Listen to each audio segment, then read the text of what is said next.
Bonjour Elsa Bonjour. Fontange, pouvez-vous vous présenter et présenter votre métier en quelques mots? J'ai fait une formation de costumier du spectacle, donc où j'ai appris différentes techniques à l'ancienne, tout ça, ce genre de choses. Ensuite, j'ai fait 3 ans aux Beaux-Arts de Lyon.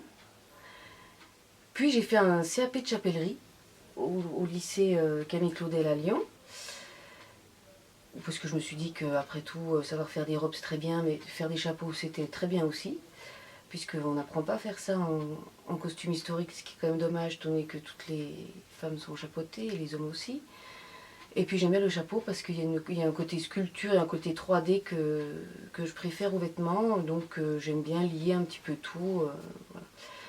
Et ensuite j'ai travaillé 7 ans à la Tribu des Oiseaux.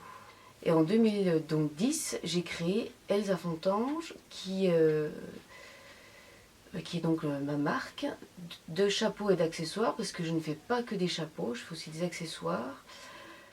Je dirais pas vintage, mais plutôt rétro. C'est-à-dire plutôt dans l'idée des campagnes anglaises, enfin, années de 20 à 50. En quelle matière sont faits vos chapeaux et les autres accessoires?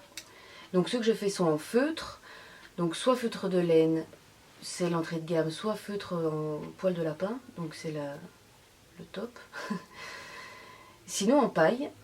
Alors il n'y a pas de différentes collections, c'est surtout sur demande et puis selon vos inspirations? Si, il y a différentes collections. Il y a quand même une collection été, une collection hiver. Après, les inspirations, bah, c'est toujours un peu les mêmes. J'essaie de garder mon esprit, comme je disais, un peu rétro, mais quand même l'adapter avec ce qu'on peut voir donc dans les magasins. Quel prix faut-il compter environ pour une de vos créations? De 25 à 300 et peut-être au-delà. Où peut-on acheter vos créations? Alors, je fais beaucoup de salons pour particuliers, donc, ou des salons vintage, donc sur Lyon, particulièrement sur Lyon. Ensuite, bon, on peut venir à l'atelier. Et sur internet? Et sur internet. Où trouvez-vous l'inspiration?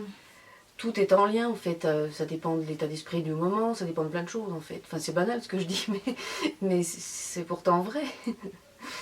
Voilà, et après pour faire une collection, il faut avoir quand même une ligne de conduite, pas s'éparpiller de partout pour avoir quand même une identité propre, avoir un style plus ou moins propre, enfin qu'on puisse reconnaître, ah tiens c'est un tel, c'est un tel. Enfin, La ville de Lyon est-elle propice à la création? il pourrait peut-être y avoir un petit peu plus d'aide aux nouveaux arrivants de créateurs pour trouver des lieux, des endroits. Alors certes il y a le village des créateurs, mais peut-être que ça serait peut-être bien d'avoir autre chose, je ne sais pas. Enfin, après, moi je suis pas forcément, je suis assez indépendante, mais peut-être qu'il faut être peut-être plus en réseau, mais non, c'est quand même une ville assez active, ça va.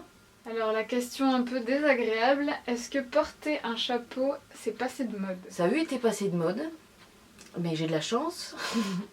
C'est comme la mode maintenant, et comme je m'adresse aussi beaucoup aux hommes, comme la mode est maintenant, où on a passé l'esprit années 60, on est vraiment dans l'esprit maintenant rétro, et bien il y a de plus en plus d'hommes qui portent des chapeaux. Avez-vous des projets pour les prochains mois? Je vais faire ma collection d'été, donc déjà, et puis ça va être parti pour la saison des salons. Dernière question, quelle est la création dont vous êtes la plus fière? La crête, Ah, voilà. C'est elle dont je suis la plus fière. Voilà, je l'avais faite dans... C'est un des premiers que j'avais fait quand j'ai lancé la marque. Et je trouve que ça... J'aimais bien cette idée un peu rock'n'roll aussi, de mettre un petit peu de punk dans le rétro. Je trouvais ça bien. d'accord, merci beaucoup Elsa Merci à vous. Fontange et à bientôt. À bientôt.